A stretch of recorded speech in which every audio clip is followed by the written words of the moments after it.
নমস্কার বন্ধুরা, কেমন আছো তোমরা সবাই? এখন আমরা সবাই মিলে যাচ্ছি প্রভু জগন্নাথ দেবের দর্শনে। প্রভুকে পুজো দেব আর দর্শন করব। এই জীবন সার্থক করতে চাই প্রভুকে দর্শন করে। সবার এতে হয় না, তো যাই হোক অনেক কষ্টের পর আমরা প্রভুর দর্শনে আসতে পেরেছি। আর এইটা হচ্ছে আমাদের সব থেকে ছোট সদস্য কৃষ্ণা। তো আমরা সবাই মিলে যাচ্ছি খুব আনন্দ করে যে প্রভু দর্শন পাবো। তো আমরা মন্দিরের দিকে যাচ্ছি, এখন পুজো দেবো। মন্দিরের কাছে চলে এসেছি।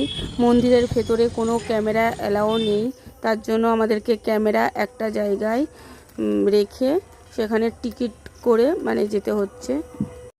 এখানে এই যে পণ্ডা আছে, পণ্ডার দ্বারা আমরা ভেতরে যাব, গিয়ে প্রভুকে পুজো দেব। ভেতরেই প্রসাদ কিনতে পাওয়া যায়, বাইরের কোনো জিনিস ভেতরে অ্যালাও নেই, তাই জন্য ভেতরেই কিনে প্রভুকে পুজো দেব।